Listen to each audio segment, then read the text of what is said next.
Good morning, good afternoon, good evening, wherever you are, whatever you're doing, and welcome to another episode of Newsround for Anfield Index. It is Monday, the 12th of January, match day, isn't it? It's still a little bit weird playing an FA Cup game on a Monday night, but that is what Liverpool will be doing. 7:45 tonight, Anfield, Barnsley at home, and really, there's no excuses for this, is there? It should be progression through to the fourth round, and the draw will take place straight away afterwards. Although with everything else, this is probably well down the list of priorities, isn't it? We're more worried about injuries. Is anyone coming in? Is another big concern at the moment. But getting to round four, and we will deal with that afterwards, probably, or not, as the case may be. I'm your host, Dave Davis, coming to you from it's pretty windy and cold here in Edinburgh. Is the bottom line. Hopefully, it is a little bit nicer wherever you are. And we always start news round with that age-old question: how are we? Bit mixed at the moment, aren't we? Because we're probably expecting to win tonight. Of course, you should. It's Barnsley, with the greatest respect to them, in the third round of the FA Cup at Anfield. But then your mind's drawn to what's coming up, because you're probably already thinking about what's coming later in the week with Burnley at home and then Marseille. Those are two huge games, aren't there? There's no other way of really putting that. You're worried about the injury situation. I mean, two season enders for young defenders. It's just as much as things have been bad this season, we just haven't had a shred of luck, have we, at the same time? And yet you're also probably a bit concerned that for talk of replacements, it's all just talk rather than certainty around that. And there is a real worry that Liverpool are going to run all the way into the season with what they have at the moment.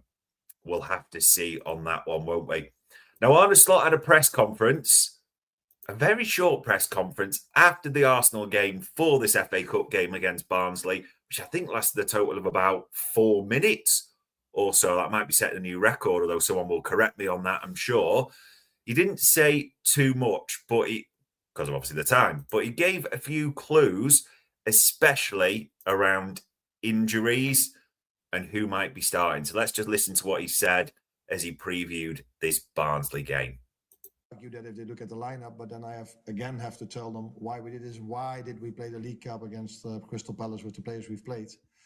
That is because if we might have played maybe Virgil and these players again, I would have missed out on them maybe tonight as well. And I can only hope that Conor Bradley is top fit again very soon.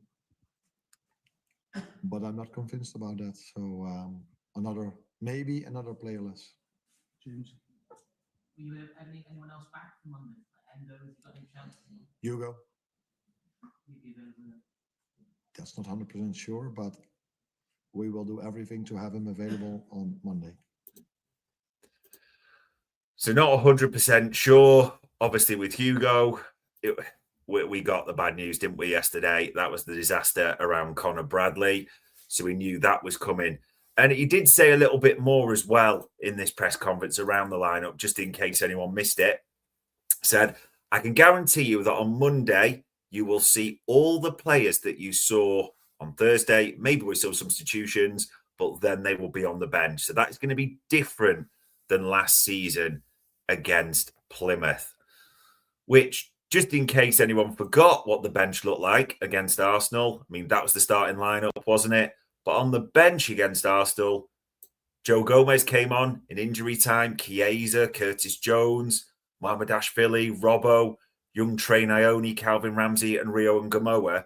So realistically, you're expecting, for 7 of those, I think it's fair to say, could well be in the starting lineup. So probably Joe Gomez, you'd think. Yeah, maybe 8, actually, to be fair. Hugo Ekitike making it 9. So it can still be a raft of changes. It just should be that most of these players drop down to the bench. And probably the one concern I think everyone's got is, I mean, we're threadbare at right back now, but we're also threadbare at centre back. Are Virgil and Ibu going to play in this one?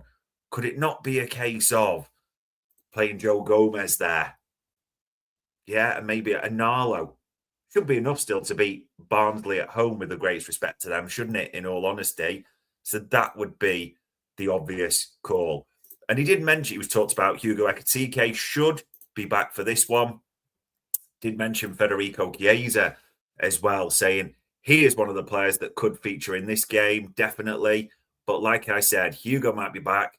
So let's see how we will start that game. He is one of the options that I have. So let's see.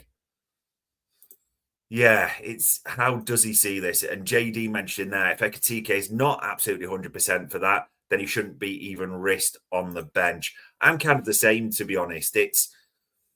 I know it's all that you're never supposed to look past the game, one game at a time, blah, blah, blah. But we should still really have enough, whatever, to beat Barnsley. There shouldn't anyone needing to be risked at all. The mind, as I say, it's already drifting to Saturday, Burnley at home, and then Marseille. Both of those are huge games. For me, and this is just personally, far more important than an FA Cup game. Now, you'll all be different. Some of you might see this as easily the best chance of a trophy. That is probably true, in all honesty. It's hard to argue against that, but it's still well down in third on the list of priorities for me. The only other thing to mention, injury-wise, is he did talk about Jayden Danns, where he's asked about him, saying, no, not fit enough. He's not even training yet. But Jayden is definitely not available in the short term, which is a shame, because he loved an FA Cup third rounder, or just a cup, didn't he? Like the Southampton double that he got. Again, when he came on and smashed that one in against Accrington Stanley, it was at the same time, wasn't it? So, yeah, plenty to like there, except he's not going to be playing. Raft of changes.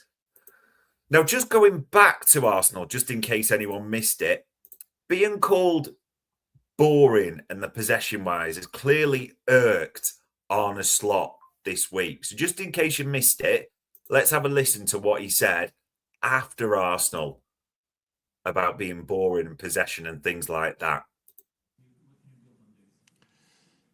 Yeah, I'm a bit surprised that people think this is a good performance, because when we have 60 or 70% ball possession against other teams, people find it boring. And now it's a good performance, but again, we hardly created a chance. And now we say, oh, what a performance. This is who we are. I didn't like that, I've got to be honest. I just found that a bit disingenuous, because away at Arsenal is completely different to at home against Leeds and Sunderland and what's expected. Whatever we mock Arsenal for, that's a top of the table clash. We had our forward line decimated.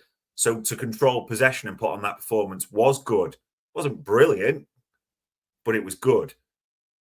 The expectation at home against a Leeds or Sunderland to create something, of course it's different.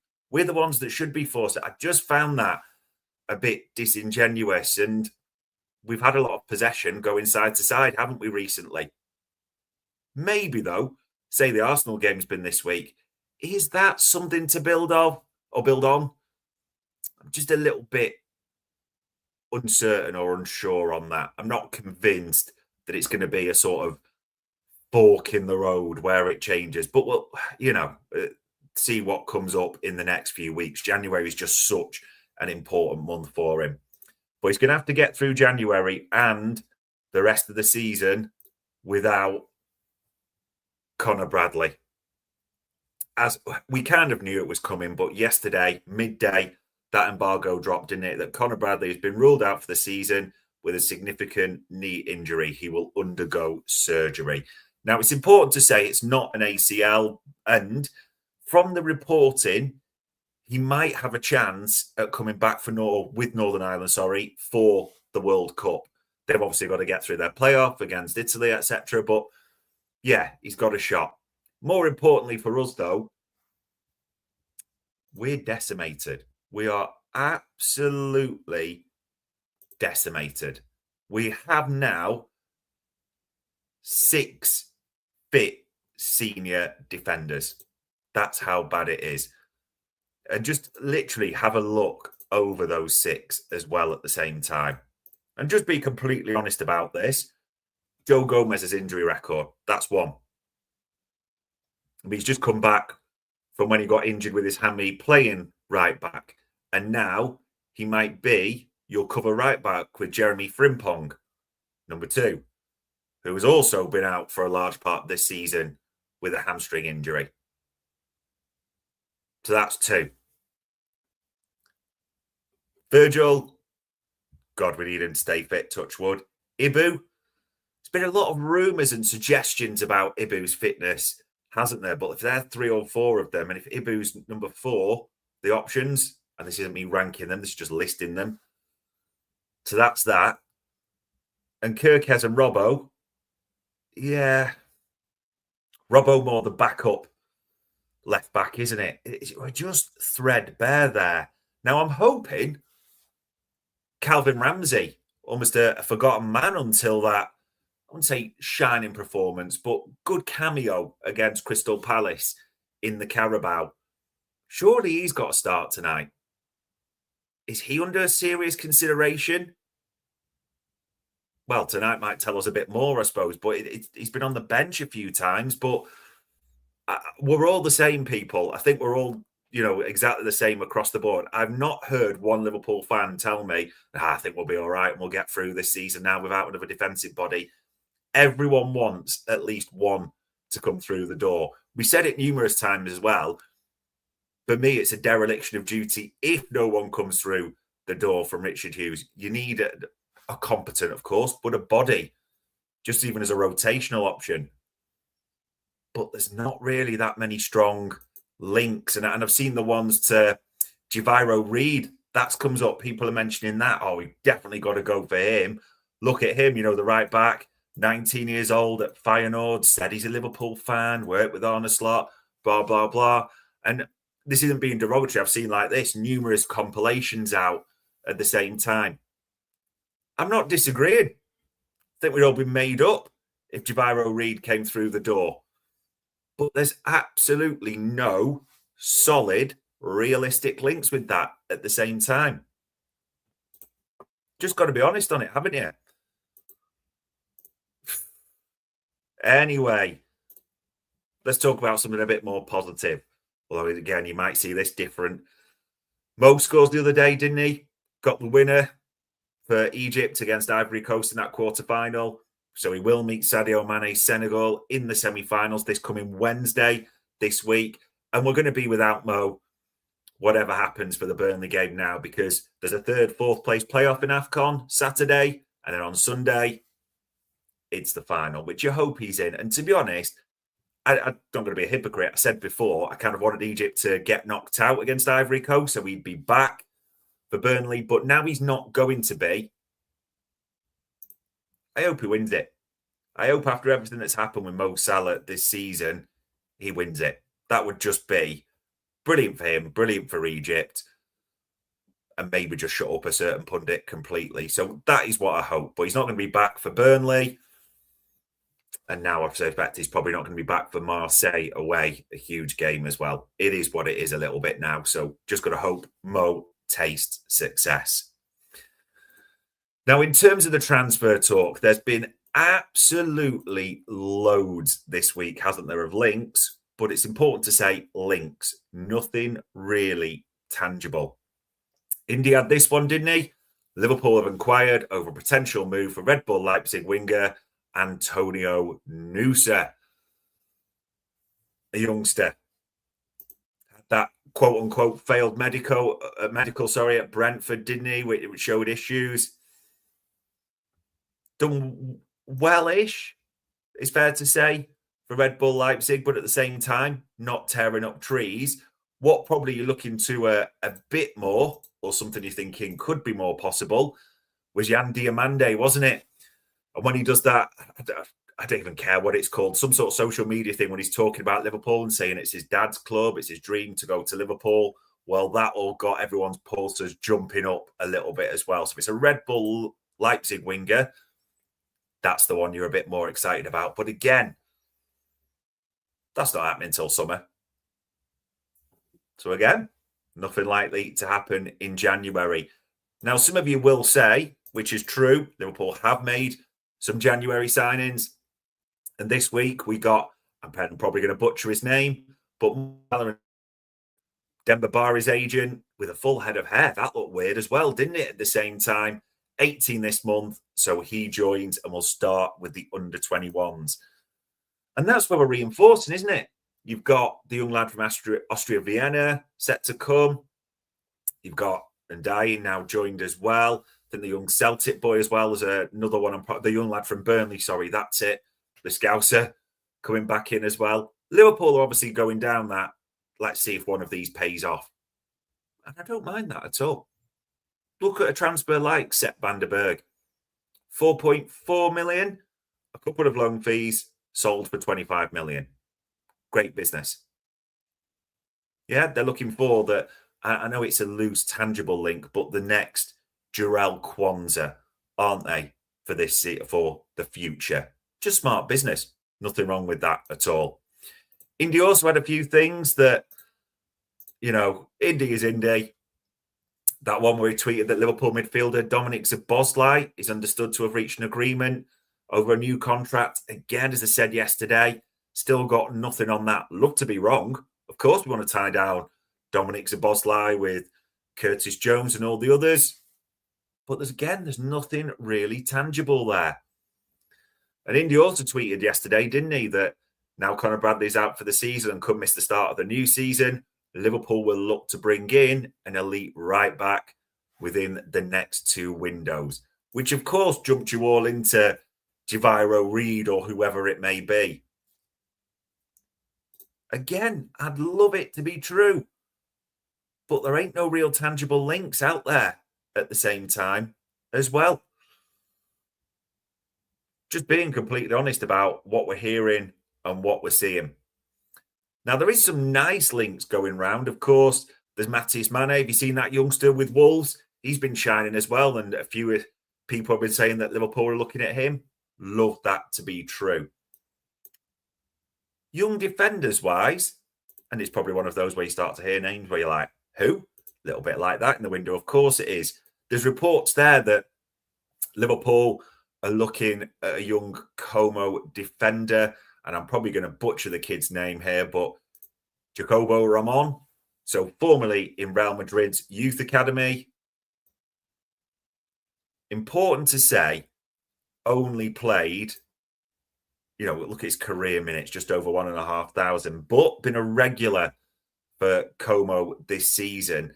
And there is a lot to like, especially you can see the green in here, but a solid passer of the ball. No two, and you watch a bit of his footage, he is good at that.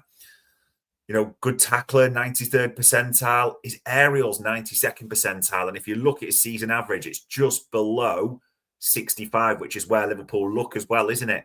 And that's on a huge number there. Where do we dive to? I mean, look at that.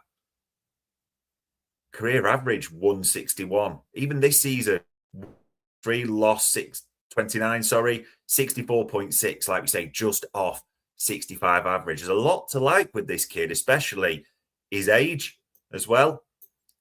Just turned 21. But again, it's not trying to be derogatory. Is it a solid link? No. Just another suggestion. In fact, the most solid links you've really got around Liverpool are things that are not going to happen, I'd probably say. You all saw this about Mark Gay from various journalists yesterday. Still prefers a move to Liverpool, apparently, over City in the summer. Still wants to stay at Crystal Palace, go on a free at the end of the summer. It's all about, will Manchester City bring some money to the table and change that? But they haven't done yet. And that's probably telling, isn't it, at the same time that Mark Gay and his agents are probably saying more the summer. And as City reporters have said, keen on going elsewhere. This is probably the strongest link for Liverpool of anything. Various reports in Italy that Juventus are still targeting Liverpool's Federico Chiesa. But again, then, it's just back to the age old. We'll put the money up. Are you going to? No, you want a loan deal. So they're not going to sanction it, aren't we? We're just kind of, it's Groundhog Day on all the Chiesa talk. It's Groundhog Day on everything Liverpool. You just have that honest concern that they're going to embrace the madness of, Endo's coming back. We could use Calvin Ramsey. I can move Dominic Szoboszlai, etc. to right back. Not going to do anything, which would just be utter madness. But as we stand here, there's still plenty of time. It is the 12th of January, but we're not saying confidently that any business is going to be getting done. With tonight's game in mind, I do think Mamardashvili will start in goal. I do think Calvin Ramsey will be right back, Robbo left back. I do think it's going to be Joe Gomez in the centre, and I'd like to see Narlo. I would like to see that, but just based on what Arne Slot said, you know, I wouldn't be surprised if Ibra and Van Dijk share a half. That's what I'm leaning towards. In midfield, Curtis Jones will, of course, play. Have been on the bench. So will Young, Trey Nyoni. And then, again, I wouldn't be surprised if, say, McAllister and Dominic Szoboszlai share a half. Something like that. And then higher up, Chiesa to start. Young, Rio and Ngumoha. And then again, do you do something like Gakpo and Ekitike if he's fit, or Vert share a half, something like that? Almost feels like one of them timeshares from the 90s, doesn't it, minutes-wise tonight? I just think there'll be a lot sharing halves or minutes. That's what Arne Slot, in my mind, will have planned. We'll have to see, won't we? At the end of the day, it's still Barnsley at Anfield. That should still be more than enough quality to beat them and move into the hat for the 4th round. The draw will be made tonight. But very quickly, you'll start to think, what about the defensive bodies? What about the cover? What about the options? It just needs to move so quickly, doesn't it? But you've not really got any belief in that at the same time. Big games coming up. Burnley on Saturday, Marseille away. Huge for the Premier League. Huge for the Champions League and being in those automatic spots. And Tilsheen saying there, yeah, loads of people in this morning. Great to see. Drop a like, drop a comment. It's always good to see them coming in. Although I'll probably agree with those sentiments from Mr. 365 boy. If we were buying anyone, surely we'd have done the deal by now. Or even if we'd not done the deal, heard of something a bit more solid, more tangible links. I would love to be talking about those. Cracks would be delving into them all, wouldn't they? But they're just not there right now. Later on today as well, midday, we will be launching the first of our Arne Slot special pods, with Arne Slot only having 18 months left on his own deal, question marks about his future. We'll be running through all the biggest analysis around him this season. So part 1, you will see Lewis Steele with me at midday today. So tune in for that at the same time. That's ahead of a game against Barnsley in the FA Cup, where Liverpool might get back to winning ways. But on Monday, the 12th of January, that, ladies and gents, was another news round for Anfield.